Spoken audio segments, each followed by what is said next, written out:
혹시 이런 생각 해보신 적 있나요? 나는 너무 일찍 어른이 되어버렸구나. 만약 그렇다면, 그리고 그 무게가 여전히 어깨를 누르고 있다면, 오늘 이야기가 아마 여러분을 위한 걸 거예요. 어렸을 때 참 착하다. 이런 칭찬 많이 듣지 않으셨어요? 이게 그냥 칭찬이 아니라 그 뒤에는 늘 어른스러워야 했고 속 한번 썩이지 않으려 애썼던 어떤 아이가 있었을지도 몰라요. 혹시 그게 바로 여러분 이야기인가요? 여기 나오는 경험들 한번 보세요. 어떠세요? 공감 가시나요? 이상하게 어른들이 뭘 필요로 하는지 기가 막히게 알았죠. 근데 정작 내가 힘든 건 절대 말 안 했고요. 심지어 다른 사람 감정까지 막 내 책임인 것 같고. 그래서 늘 상황에 직접 뛰어들기보다는 한 발짝 뒤에서 이렇게 지켜보는 관찰자에 가까웠죠. 아, 그리고 이 말, 나이에 비해 성숙하다. 이게 칭찬 같지만 사실은 되게 무거운 꼬리표 아니었을까요? 자, 그럼 첫 번째 파트에서는요, 이렇게 어른이 되어버린 아이의 마음속으로 한번 들어가 볼게요. 도대체 내면에서는 무슨 일들이 있었던 걸까요? 이게 그냥 우리가 흔히 말하는 눈치가 빠르다. 이 정도 레벨이 아니에요. 말 그대로 생존 기술이었던 거죠. 주변 사람들 표정 하나, 목소리 톤 하나하나에서 지금 안전한가? 위험한가? 이걸 계속 예측하면서 스스로를 지켜야 했던 거예요. 그러다 보니까 내 감정, 내 욕구는 항상 저 뒤로 밀려나는 거예요.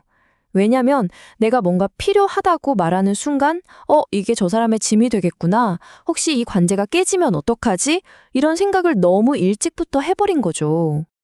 자, 그렇다면 이런 경험들이 심리학적으로는 어떻게 설명될 수 있을까요? 왜 우리는 마음속에 이런 보이지 않는 벽을 쌓게 됐을까요? 두 번째 파트에서 그 원인을 한번 찾아보죠. 바로 이런 거예요. 겉으로 보기에는 되게 사교적이고 관계도 잘 맺는 사람 같아요. 근데 속으로는 조용히 선을 딱 긋고 있는 거죠.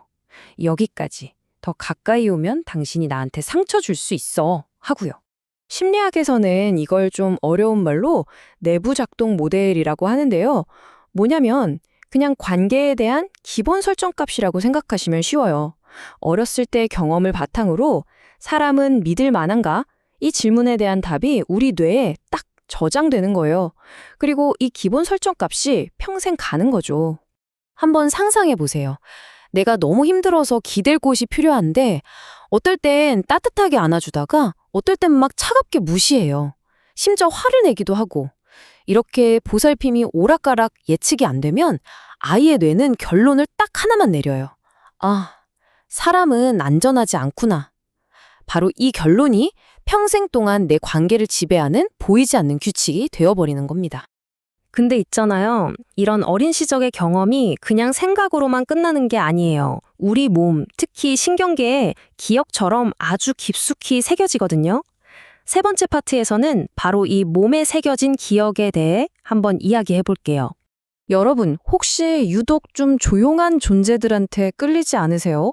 예를 들면 고양이라던가 말이 별로 없는 사람, 아니면 그냥 묵묵히 있는 식물 같은 거요.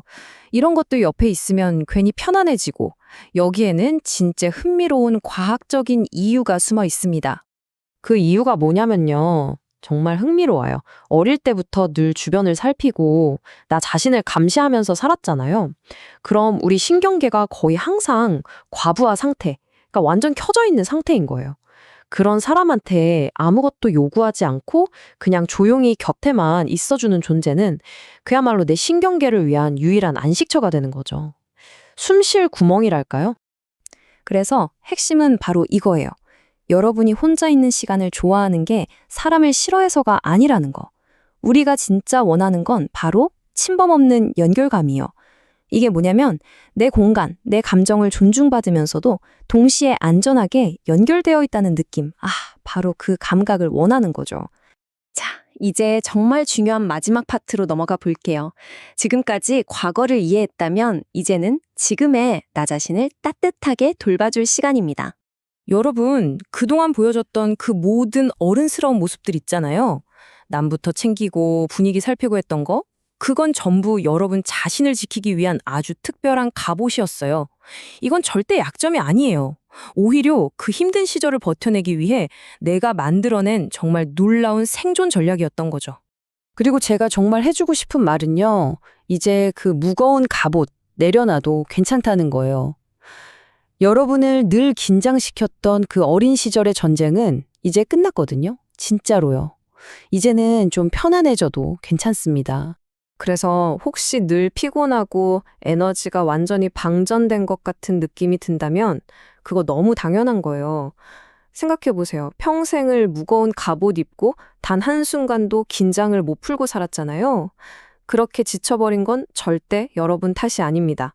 오늘 이야기의 핵심이 바로 이 문장 하나에 다 들어있는 것 같아요. 사실 여러분의 삶에서 가장 보살핌이 필요했던 사람은 다른 누구도 아니었어요. 바로 어렸을 때의 나 자신이었죠. 하지만 괜찮아요. 아직 늦지 않았어요. 이제부터라도 여러분이 여러분 안에 있는 그 작은 아이를 따뜻하게 안아줄 차례입니다.